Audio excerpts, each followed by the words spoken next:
드디어 300조 원을 들이고 수많은 잡음이 섞인 카타르 월드컵이 개막하게 되었습니다. 당연히 개막전은 주최국 몫이죠. 카타르 대 에콰도르. 후반전이 되자 경기장은 절반 이상의 관중들이 떠났다고 합니다. 왜 그랬을까요? 카타르가 12명이 싸우고도 에콰도르에게 전반에만 2골을 내주면서 도저히 카타르가 이길 수 없을 것 같다고 느끼자 홈 관중들이 떠나버린 겁니다. 이 광경도 참 이색적이죠. 개막전에서 이런 광경이 나오는 건 92년 역사에 처음 있는 일입니다. 왜냐하면 개최국이 패배를 해본 적이 없으니까요.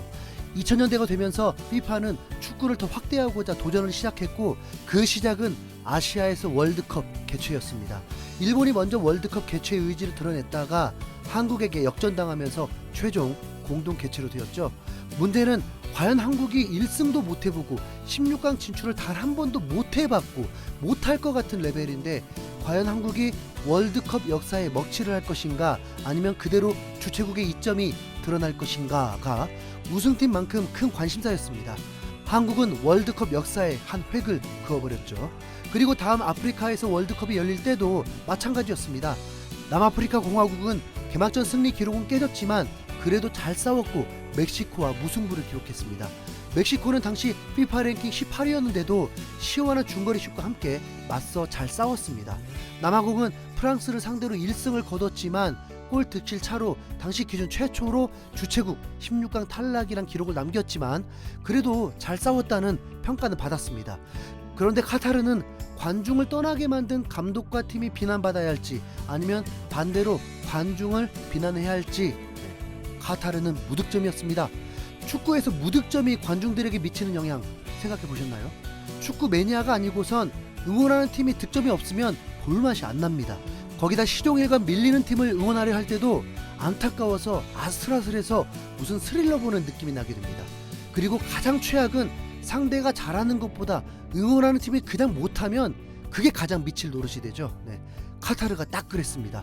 전반 3분 만에 세트피스 실점이 나왔는데 기술의 힘 덕분에 옵사이드 판정으로 득점이 취소되었고, 전반 14분 에콰도르가 전진 패스 2번의 득점 기회를 만들었는데 골키퍼가 처리는커녕 파울을 범하면서 페널티킥을 허용하고 말았습니다.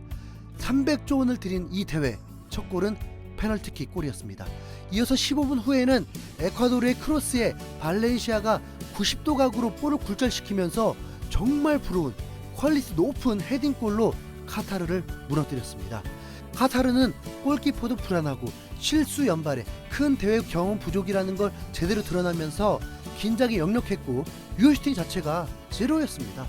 전반전에만 2대0이 되고 관중이 나갔듯이 에콰도르는 오히려 체력 안배로 경기하면서 공격에 연연하지 않았습니다. 자, 이렇게 되면 A조는 카타르가 수준 이하니까 2승을 하고도 탈락하는 팀이 나올 수 있다는 거. 해외 팬들은 개막전을 시청 후에 다시는 중동에서 월드컵 열릴 일 없겠다. 난 사우디아라비아인이야. 대신 사과할게. 우리에게 다시 한번 기회를 줘. 48년 후에. 이건 FIFA도 충격받았을 듯. 48개국 반대 이유야. 알겠지? 최소한 아시아 국가를 늘려선 안 돼. 내 정보가 틀렸나? 카타르 아시안컵 우승했다면서. 월드컵이 이렇게 김 빠져보긴 처음이네. 카타르의 평가전을 전 세계가 시청한 거야 지금? FIFA가 당장 사과해야 한다. 카타르 왕은 어디 있는 거야? 석유 파동 소식이 벌써 들려오는구나. 개막식은 좋았어. 개막전 말고. 카타르는 6개월 동안 선수들을 합숙시키면서 대회를 준비했습니다. 20년 전에 대한민국을 따라한 거죠. 거기다 인구가 300만 명도 안 되는 카타르에서 월드컵에 나갈 만한 선수 자체가 부족하다 보니 유럽, 아프리카 선수들을 귀화까지 시켰는데, 다른 국가들과 다르게 아무리 많은 훈련을 해도 원팀을 만들지 못했습니다. 준비 기간이 중요한 게 아니라 어떻게 준비해야 되는지, 월드컵에서 가장 중요한 것이 무엇인지를 깨닫지 못했던 것입니다. 카타르는 경기에서 확실히 보여줬습니다. 간절함, 투지는 전혀 느낄 수 없었습니다.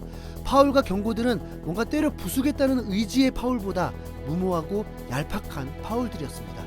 20년 전 대한민국은 히딩크 감독이 오면서 당연히 기술과 전술적인 능력이 키워질 줄 알았는데 오히려 기초 체력과 정신력을 키우는 데 집중하면서 대한민국을 당황케 했고, 뜬금없이 세계를 놀라게 할 준비가 되었다고 하더니 진짜 놀래켜버렸습니다.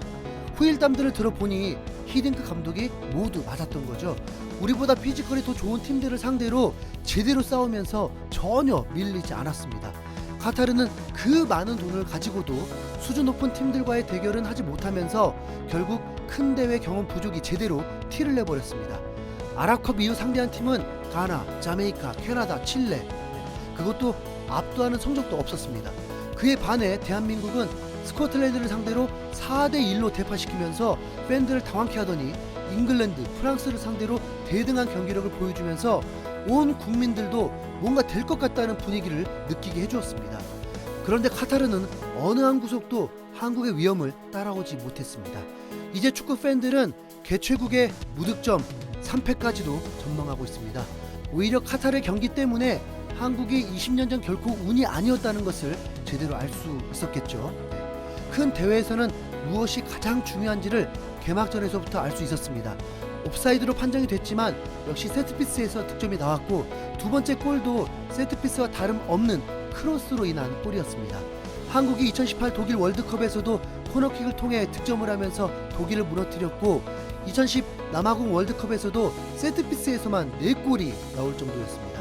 이는 당시 감독이었던 허정무 감독, 현재 대전시티즌 이사장도 언급을 했는데 인터뷰를 통해서 형식적인 희망이 아닌 객관적으로 이번 월드컵에 한국을 기대하고 있었습니다. 가장 중요한 건 우리가 어떻게 할 것인가를 생각하는 겁니다. 우리 팀만의 무기를 만들고 상대에 따라 어떤 플레이를 할 것이냐가 가장 중요하죠. 순간순간 여론에 흔들리면 안 됩니다. 남아공 월드컵 당시에는 세트피스를 강조했고 맞아떨어지면서 세트피스로 4골을 넣었습니다. 이번에도 우리 선수들이 준비할 게 체력적인 우위와 세트피스에 대한 중요성을 생각해 잘 다듬을 필요가 있지 않을까 싶어요. 손흥민 선수의 직접 프리킥 외에는 성공 확률이 떨어지는 편입니다. 세트피스의 중요성은 코너킥 상황에서 선제골을 만든 2018년 독일전만 봐도 알 수 있죠. 그리고 남아공 때의 전력과 지금의 전력을 비교하는 질문에는 주저없이 현재 대표팀이 역대 최강이라고 단언하기도 했습니다. 우리가 언제 월드컵 경험과 빅리그 경험을 두루 갖춘 손흥민 같은 공격수, 김민재 같은 수비수가 있었습니까?